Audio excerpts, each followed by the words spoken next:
બીજી જે ફૂલ ચોખાની થાળી છે નીચે મૂકી દો. શ્રી કૃષ્ણ ગોવિંદ હરે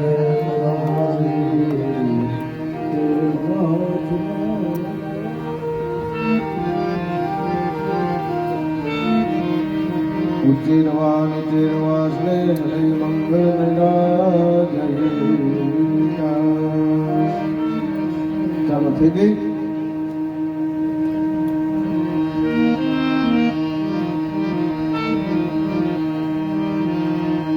ઓમ કર્પૂર ગૌરમ કરુણાવતારમ સંસારસાર ભુજગેન્દ્રહાર સદાવસંતા હૃદયાનંદે ભવાતી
ભગવાન વિષ્ણુ તમે લઈ લો આત્મકલ્યાણાર્થે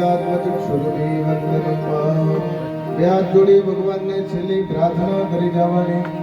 ઓમ કાયેન વાચા મનસેન્દ્રિયૈર્વા બુદ્ધ્યાત્મના વા પ્રકૃતિ સ્વભાવા કરોમિ અદ્યાત્ સકલાં પરસ્મૈ નારાયણાયેતિ સમર્પયામિ. ઓમ પૂર્વસ્વભાગમય સ્વરૂપાય નમો નમઃ. સમાપન પ્રાર્થના પૂર્વક નમસ્કાર નમસ્કરોમિ. ચાલો એ આરતીની થાળી નીચે મૂકી દો. ત્યાંથી શ્રીફળ લેવાનું છે. નીચે મૂકી દો આરતીની થાળી. ત્યાંથી શ્રીફળ લઈ એક પ્રદક્ષિણા ફરવાની છે. હા, નિરાયતે ફરજો. એક જ કરવાની છે. આ થોડીક સાઈડમાં મૂકી દો, તમને નડશે. ઓમ નમો ભગવતે વાસુદેવાય. ઓમ નમો ભગવતી વાસુદેવાય.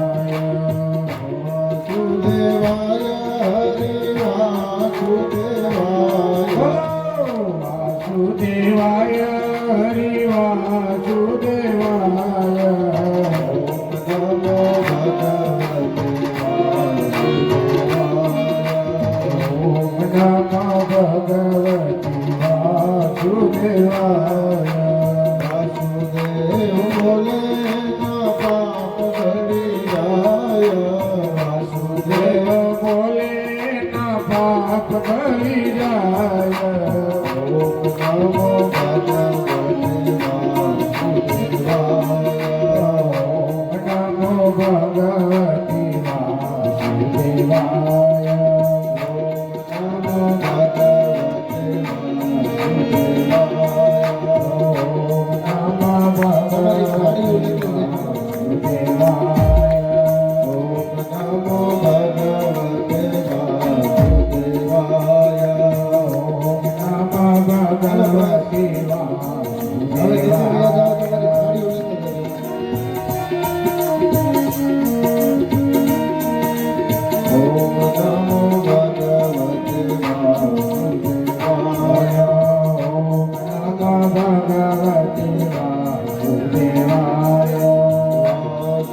હમ શ્રી વિભૂષિતકરાં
પધારો પવન કુમાર,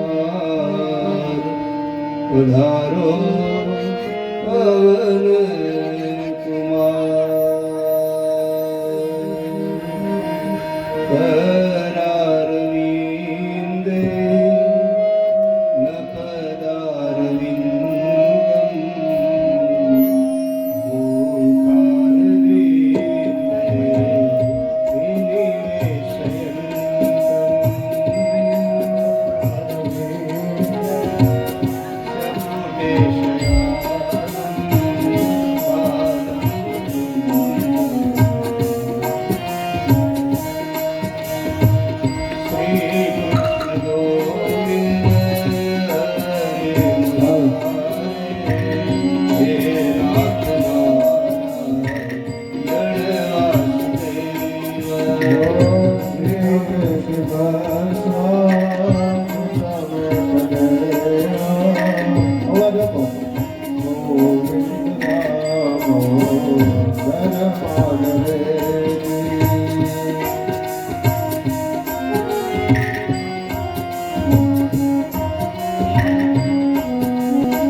ब्रज सुन्दराणि नामानि कृष्णस्य मनोहराणि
बोले भागवत भगवान की जय।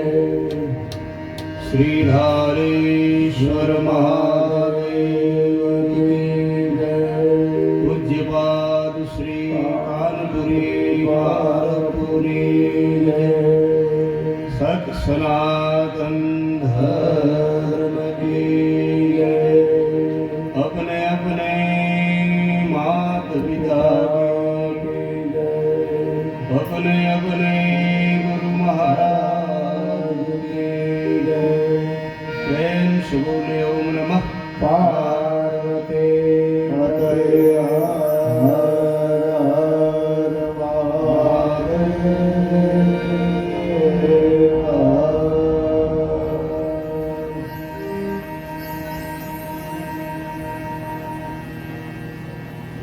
2 મિનિટ હરીશમોર કરીએ.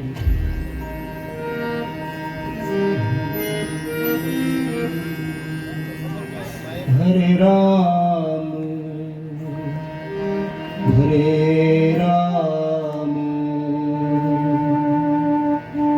Ram Ram Hare Hare Hare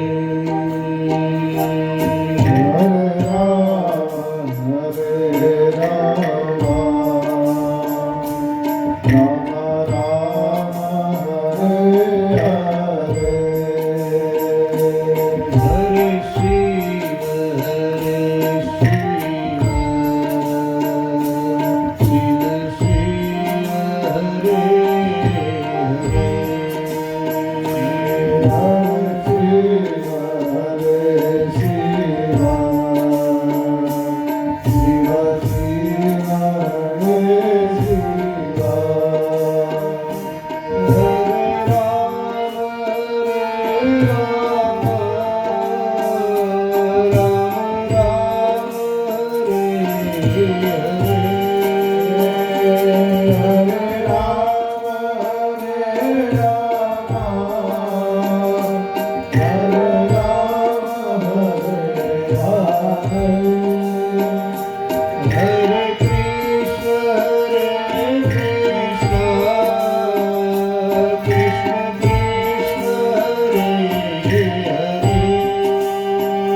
Krishna, Hare Krishna, Krishna Krishna, Hare Hare,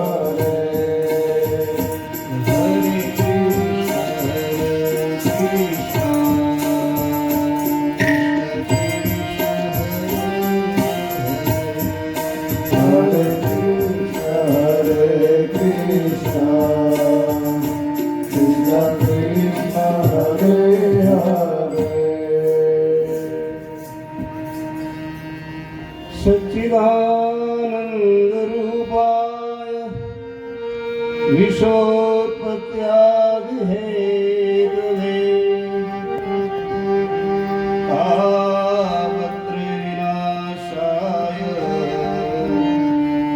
श्रीकृष्णाय नमः।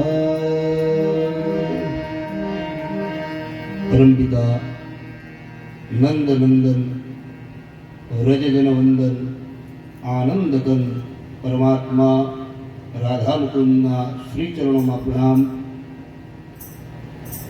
પરમપિતા દેવાદિદેવ આશુતોષ પરબ્રહ્મ ધારેશ્વર મહાદેવજીના ચરણોમાં પ્રણામ।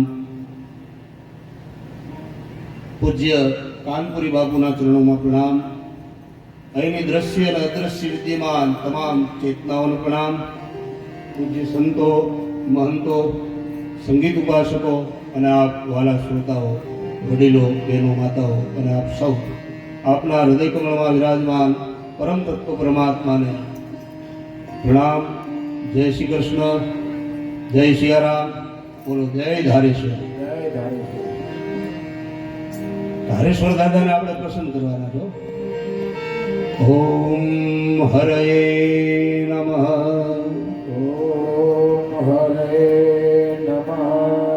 Om Hare Namaha, ઓમ હરયે નમઃ। Om Hare Namaha, ઓમ હરયે નમઃ। એ હરિહર એના ચરણોમાં પ્રણામ કરી આ ગ્રંથો એ પુણ્યરૂપી પૂંજી છે, એ યાદ રાખજો। હાલ શિક્ષા પદ્ધતિ આપણે જોયું છે કે ખૂબ વિકાસ કર્યો છે। નવી પેઢી ઘણી ઘણી અને ખૂબ આગળ વધી ગઈ। ઉડે આકાશમાં અને જાય પાતાળમાં, ત્યાં સુધી માણસ પહોંચી ગયો, પણ એની સાથે હૃદયના વિકાસની જરૂરિયાત છે।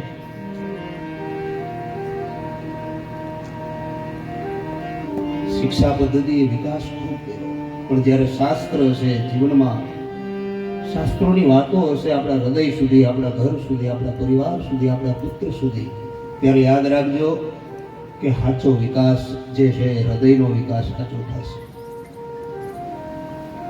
અને ભીતરથી શાંતિ ત્યારે જ મળે કે જ્યારે હૃદયનો વિકાસ થાય। હૃદયનો વિકાસ એટલે ઉત્તમ પ્રકારનો જે આ મળેલો દેહ છે એ માનવતા ખીલે। સંપૂર્ણ જ્યારે હરિની કૃપા થાય ત્યારે આપણને આવા શાસ્ત્રો મળે, ગ્રંથો મળે, એ કથા આપણે સાંભળીએ, એ આપણા જીવનમાં ઉતરે। મને શંકરાચાર્ય યાદ આવે।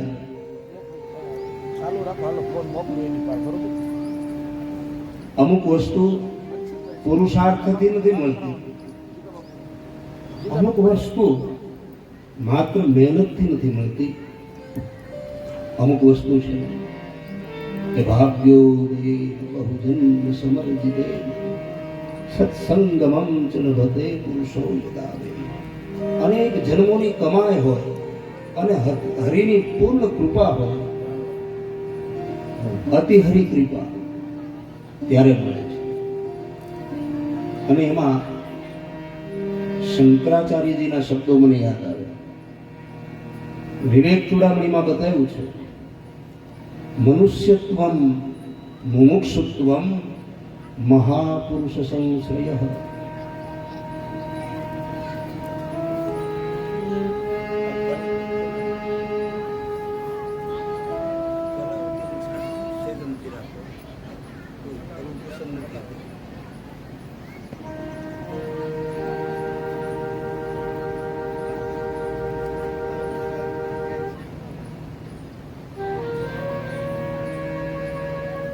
તો એ શંકરાચાર્યજીના શબ્દો મને બહુ હૃદયસ્થ દબાય.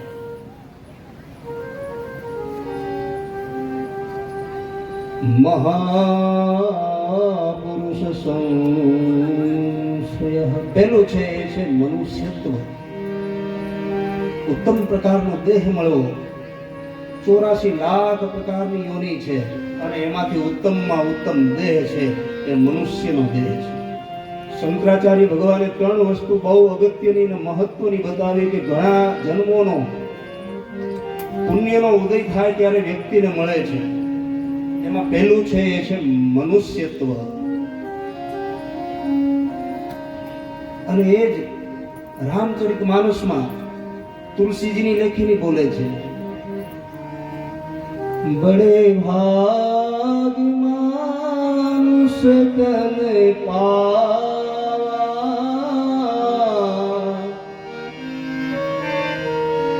સુર દુર્લભ સબ ગ્રંથ હિ ગાવા.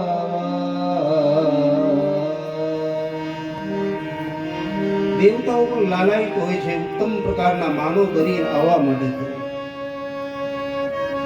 પણ મહત્વનું એ છે મનુષ્યનો જન્મ મળ્યા પછી જીવનના ઘરેણા યાદ રાખજો.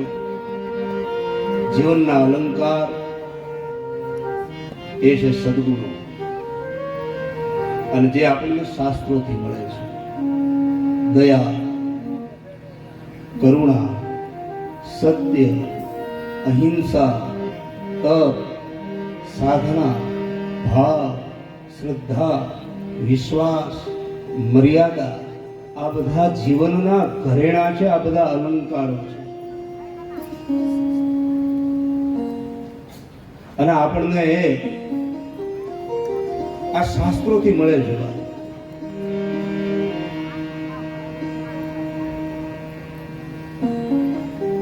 જીવનમાં મર્યાદા જ ન હોય, કરુણા જ ન હોય, દયા જ ન હોય તો એ માનવ નથી. તો મને એમ કહો કે કડવું ન હોય તો એને કારેલું કહેવાય? હે? મીઠો ન હોય તો એને પેડો કહેવાય? તીખું ન હોય તો એને મરચું કહેવાય? તો જ્યારે માનવતા જ ન હોય તો એને માનવ નથી કહેવાતો. એ માનવતા આપે છે, એ સદગુણો જે જીવનમાં આપે છે અને જીવન ધન્ય બની જાય છે. એ આ ગ્રંથ છે ભાગવત. અને એ ભાગવતકાર આપણને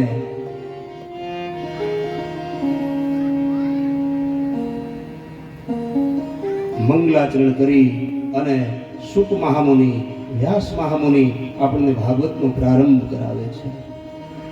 ઓમ સચ્ચિદાનંદ રૂપાય વિશ્વોત્પત્યાદિ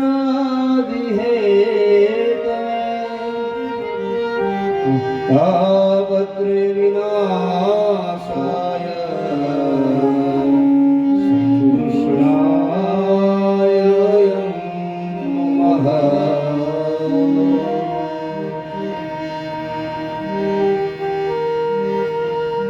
એ પરમાત્માનું વંદન કર્યા છે.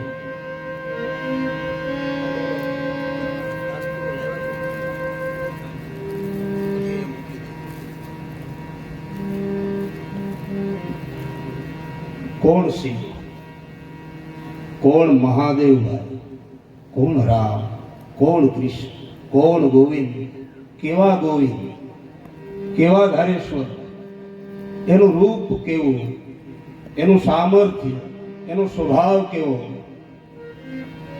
અહીંયા ભાગવતકારે માત્ર એક શ્લોકમાં, જો આ એક શ્લોક સમજાઈ જાય ને, આ એક શ્લોક આપણા હૃદયમાં આવી જાય, જીવનમાં ઉતરી જાય તો કલ્યાણ થઈ જાય. કેવા કૃષ્ણ 3 શબ્દોમાં